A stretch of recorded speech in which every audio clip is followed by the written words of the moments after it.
Hey guys, it's Kevin the Murphy guys, and this one we're reviewing. This is another movie that I was really hoping would continue the success that July has really had, because if you guys really think about it, May and June were kind of a rocky start. July has really been kicking ass in terms of summer movies, and I was really hoping this movie would continue that streak, and that is none other than the next film in David Leitch, I think is how you pronounce his name, David Leitch's, action series he's doing right now, that, of course, being Atomic Blonde. So the plot of Atomic Blonde is basically, we focus on 1989, on the day before the Berlin Wall actually collapsed, but in Berlin, we focus on this character, Lorraine Broughton, and she is an MI6 spy, and she's basically tasked to find this list of people who actually are double agents and basically try to take hold of this list, and basically, they're being smuggled into the West on the eve of the collapse of the Berlin Wall, and she has to try to find these people and get them out of the situation. But that's basically all I'm going to say, because there definitely is a lot more of this movie, but really just, for plot reasons, that's all I'm going to say. So, Atomic Blonde, I was really looking forward to this movie, and why shouldn't I be? I mean, it's from the director of John Wick, which, in my opinion, is easily one of the best action films of this decade, honestly. I mean, just so original, such amazing hand-to-hand combat action sequences, and the sequel that came out earlier this year, while not as good character-wise, was still a fantastic action movie. So I was really hoping that this movie would deliver in that sense, and from the trailers, it really did seem that way. It seemed like this was going to be a really nice, fun, action film, another great movie from David Leitch, and I was really hoping this would be something great. And after watching this movie, I will say, I did overall enjoy Atomic Blonde, but it definitely is a very problematic film. It has a lot more problems than I expected it to have, and in many cases, it is a little bit too convoluted for its own good. This Atomic Blonde is a film that has a lot of really good ideas, but a lot of things just don't really go together. And while I could see myself rewatching it, there are just a lot of things that, in my opinion, really do keep it from being something truly great. And we're going to get into all that right now. So let's first talk about the acting of this movie, because that's actually one of the things that drew me into Atomic Blonde, was the acting. I mean, all these actors here are really competent. They really haven't given a bad performance, and acting-wise, this movie's great. I mean, there really is not a single bad performance in this movie. Charlize Theron is such a standout here. I mean, her character in general, Lorraine, is just such a badass. Every time she's on screen, you're rooting for her. She's so intriguing, so mysterious, and you really are interested in getting more into her story and really finding out more about her. And she has some incredible action sequences in the film. She's one of those characters that just kind of always knows what's going on, and I definitely really did like that about her character. I thought in general she was definitely really well done. I thought she did just such an incredible job here. There's a lot of daunting things that she has to do in this movie, action-wise, but she really pulled it off perfectly. And if you guys didn't think Charlize Theron was a badass before this movie, you will absolutely think that after this. I mean, she absolutely kicked ass. Everything you've heard about being the female Jane Bond, I mean, that is essentially what she is. I definitely could see her being in a huge franchise. It doesn't seem like they want to put this character in a franchise, and I definitely could see that happening after this film. And then James McAvoy in this movie basically plays Broughton's partner, David Percival, and I thought overall they worked really well together. I really did like the chemistry that they had. Again, this guy's just a badass. He can pretty much kill anyone however he sees fit, and he completely will decimate them, and he did a really great job here. I just really like the bond that they have in the film. They were definitely a lot of fun to watch, and I definitely really did enjoy seeing that. I thought overall, like I said, they were definitely a lot of fun here, and I thought, again, their bonding was definitely one of the highlights of the film. Now, someone I'll definitely credit is Eddie Marsen as a character of Spyglass.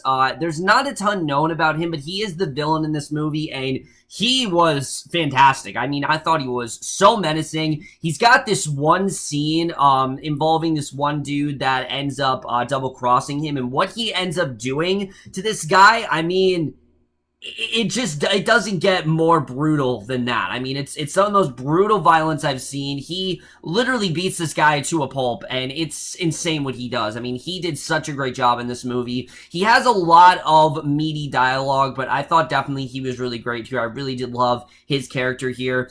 John Goodman in this movie, not a ton to say about him. He is primarily in the film for brought in to recall events, because one of the major plot points of this movie is brought in actually is being interrogated by both John Goodman and Toby Jones' character, recalling events of what actually happened the day before. So basically that's what we get into with them. I thought overall they did a good job, just not really a ton to say. And then Sofia Boutella in this movie, while I liked her in the movie, because Sofia Boutella is a really good actress, she really does not contribute much to this film, honestly. I really felt she was kind of out of place here. I really didn't get the point of her character, and while her and Charlize Theron have good chemistry, again, I just didn't really see the point of their characters as a whole. I thought she was honestly kind of out of place in this movie. It really did take me out of it quite a few times, and I just didn't really get why she needed to be here. Again, everyone I think did a really good job acting wise. There really isn't anyone bad in this movie. I think everyone really was great. Even Till Schweiger, I can't say much about his character, but he definitely did a really good job, and acting wise this movie is fantastic. But now we get into the things that unfortunately aren't as fantastic: the directing and the writing. Now, I do think that David Leitch, he did a good job directing this movie. He really did. I mean, right off the bat, this is not a overly complex, dark film. It is a lot of fun, and that's exactly what he sets out to do. He tries to make a very fun spy film, and he did that very well. But I'm going to tell you guys this. Do not go into this movie expecting for this to be John Wick 2.0, because that is not at all what this is. It is not a female version of John Wick. It is much more like James Bond, and I think that's what David Leitch was going for here. I really do think that's what he wanted. The trailers made it seem like this was John Wick. It's really not. There are action scenes throughout this movie, but they're a lot more sporadic. But the ones that are in there are really riveting. They're very thrilling, and again, I think David Leitch did just a really great job directing it. But again, the fun of it all, I mean, I had so much fun watching this movie. I thought that was very well infused here, and I thought, again, the fun tone that he had definitely was there very well. And there are some dramatic moments that I thought did work well here. The humor did feel a bit out of place at times, I will say. There's a lot of humor that sometimes it hits and sometimes it really missed. And when it missed, it honestly missed pretty hard. But I thought the directing was pretty good. It's really the screenplay that I have the most issues with. Because here's the thing with Atomic Blonde. There's a lot of things in this movie that I really do like, but then there's a lot of things that I don't really like, and I'm going to give you the things I like right off the bat. I think the plot of this movie is really interesting. This list and everyone trying to track it down because it has all these double agents on it and it falling into the wrong hands. All right, that's fine. That's a very simple plot. There's a lot you can do with it. Unfortunately, the movie doesn't stick to that. It goes into so many other directions, and basically almost every character in this movie has some sort of major plot twist, and that's something that I really wasn't a huge fan of, I have to say. I think that really did just overcomplicate things in this movie, particularly McAvoy's character. Look, he's great in the film. He really is. He is a badass, and, you know, he's a great actor. He really can't do no wrong when it comes to acting, but it has to be said, his character's kind of all over the place. It really is. I mean, he starts off the film, and you think, oh, he's gonna be the partner in crime. He's gonna be working with Brian, and they're going to take down all of these Soviets together, but then his character goes into some really weird places, and they give him this really weird twist in the film, and it just really overcomplicates things. After a while, I'm like, all right, where are they really going with this character? It just seemed like they wanted to shoehorn in all these different plot twists with him, and it didn't really make a lot of sense to me. I didn't really understand why they took it in this direction. And look, in the beginning of the film, you know something has happened that has caused Brian and James McAvoy's character to split up. They're no longer working together. You don't know why. But I thought the reason for it just didn't really make a ton of sense to me. I didn't really understand it, and again, it just really overcomplicated things. I wish they just stuck to a simple story, and I think they didn't really do that very well. But you would think because it's overcomplicated, that means they give a lot for the characters to do. Well, not really.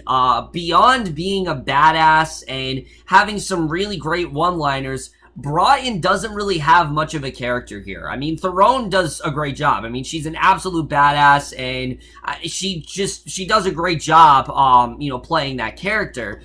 But there just isn't much to that character. We don't find out much about her backstory. We don't know much of what she's gone through in her past. And the film keeps hinting at something more with her character. And it just never really goes there. There's a really good meaty plot twist with her at the end of the movie that I honestly really did love. But other than that, they don't really go many places with her character, and I wish we could have gotten just a little bit more of her, because the movie's also trying to be kind of an origin story, and it really fails in that regard, because we don't really learn much more about the character. Pretty much everything you know about Lorraine Broughton in the beginning of the film is what you know at the end, except for one small twist that is pretty good, I will say. I thought it was a good plot twist overall, but other than that, we don't really get to learn too much about Lorraine Broughton as a character, and I really do wish we got to know more about her, because I really wanted to like this character. I did, and I really did like her character because of how well Theron did portray her, but I just felt her characterization in general was just a bit lacking here. And it has to be said as well, the choice for her to be interrogated throughout this film, I thought was honestly a disservice to the film, because anything that happened was no longer surprising to us. We know in the film that she's going to get a black eye. We know in the movie that she's going to get beat up somehow. So the fact that we know this when it actually does take place, it just feels very underwhelming. It's like, oh, we totally saw this coming. It doesn't make it feel like we're connecting the dots. It just, in a lot of movies, that whole interrogation thing works. This is one of those movies where it felt like they just put that in there to add this other element to the story that I just didn't really need. And I just felt that they could have easily just told this story in a very straightforward manner, and they didn't do that very well at all. I thought, again, that really just overcomplicated things, and anytime they cut back to it, it really took me out of the movie. It really did, and at times I really did feel like I was watching two different movies, and I really wasn't a huge fan of that style. I think if they stuck to just us seeing Broughton and McAvoy, go after, the Soviets and them trying to take out all these bad guys, that would have been a lot better than her, recalling all these events. It just felt very much like, it just felt like they wanted to add this other plot element that just didn't really need to be there. And then as far as Sofia Boutella, again, as good as she is in this movie, I really don't get the point of her character. She's there to have sort of like this tryst with Broughton, and again, they hinted something more of their character. You think there's gonna be something big with her, but they do jack shit with her. They don't do anything with her, and I found her so out of place in this movie. I did not understand why she was here. The only reason I thought she was here is because they wanted to give her a love interest, and I did not understand that whatsoever. I really do like Sofia Boutella. I do. I've loved her since Kingsman. I think ever since I saw her in Kingsman, I'm like, that girl's gonna be a star, and look at her today. She's making tons of movies, but this is probably her most pointless role yet, unfortunately, and it sucks, because everything I've seen her in up to this point, I've really liked her, and I did like Sofia Boutella in this movie, but I just thought she was so out of place, and there was no reason for her to really be here. She doesn't really have a huge role in this movie, and I did not understand the point of her being as incorporated in this film as much as she is. So again, it's really the narrative that really does hurt this film, unfortunately. I think there's a lot of things in here that are really great, but the narrative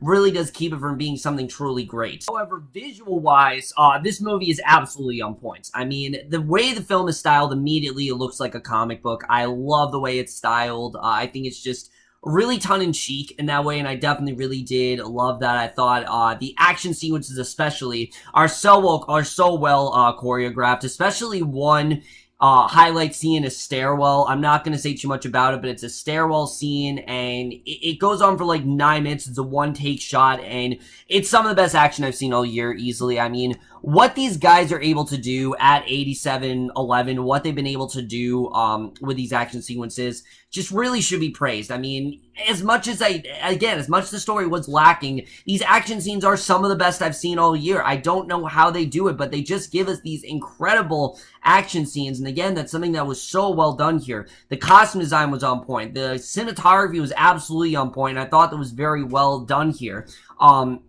Unfortunately, the score, though, kind of is style over substance at points. It feels like they were trying to just incorporate a bunch of 80s pop songs in here, and sometimes it works and sometimes it feels really out of place. And more than enough did it feel the latter. Not many times did I actually feel like this song needed to be in here. A lot of times just felt like, oh, we put this in here to make the movie more fun. It was kind of like what Suicide Squad did last year. Less obnoxious than that. Look, I enjoy Suicide Squad, but yeah, they definitely did overdo with the music. It's very similar to what they do with Atomic Blonde here, and I just felt the music was really out of place. I did not feel belong in this movie. I felt it was really just there, again, to add fun to the scenes when we really did not need. I thought, again, the score in general really was not that. It was good music. Like, I love the soundtrack to this movie. I mean, they're great 80s songs. I love 80s music, but I didn't really feel like most of them had a place in this movie. And the song choices as well were so bizarre. I didn't really understand it. Like Baby Driver, for example, those songs almost felt like they were made for that story. The way they were incorporated were just so you know, they were so well placed in that movie that it felt like they were written for it. Here, it just felt like they had the film on shuffle. Like someone pressed a button on their iPhone and they just kept playing an 80s playlist, not really caring if it actually went with the scene or not. And I think that's something that just felt really out of place to me, at least. And then the editing to this movie as well. The movie is a little too long. I definitely will say there are a lot of scenes that definitely did drag, particularly the interrogation scenes really did drag on quite a lot for me.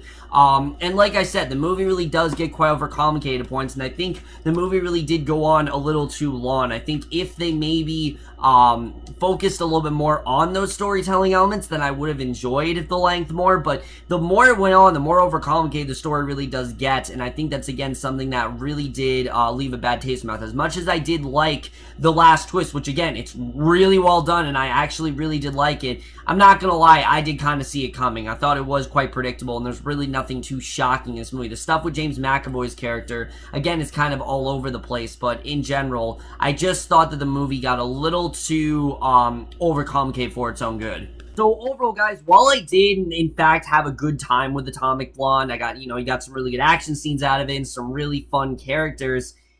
It's a movie that is just way too overcomplicated, and it's constantly, that the thing that really, again, achieves it from being something truly great is the screenplay. It's just very overwritten. It has so many subplots. It has characters going these very strange directions. It seemed like it was trying to be something that was more complex than it really needed to be. They could have made this a very self-contained, just fun movie, and unfortunately it just got way too overcomplicated. And again, I can see myself watching this movie again. I really could. The action sequences are entertaining enough that I can overlook most of my flaws with this movie. I can, but some of them I just can't. I can't overlook some of these plot twists. Again, maybe if I rewatch the film, I'll like it more. But as it stands right now, I was overall disappointed by Atomic Blonde. I wanted more characterization. I need more explanation for why we're going this direction. Would I want to see another movie from this franchise? Absolutely. I think Theron kicks a lot of ass, and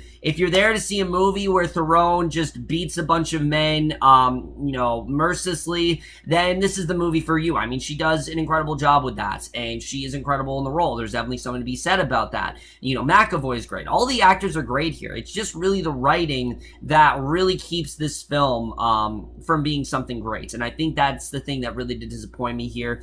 So overall, while I definitely did enjoy Atomic Blonde, I'm still going to give it the grade that I think it does deserve, which is unfortunately a B-. So over, guys, we review Atomic Blonde. Let me know what you guys thought of this movie overall. Loved your thoughts on it. I really wanted to like this movie overall. I did. And again, I had a great time with it because of the action scenes. I really did. But the story in general just got way too overcomplicated, in my opinion. I really felt they just stuck to a more simple story, then I would have enjoyed it a lot more. But that's it for my review. Hope you guys enjoyed it. Again, would love to hear your thoughts on this film as a whole. And I will see you guys in my next video, which will be for the first half of Season 6 of Teen Wolf, because, of course, Teen Wolf does come back tonight for its final season, and I will see you guys for that. Okay, bye.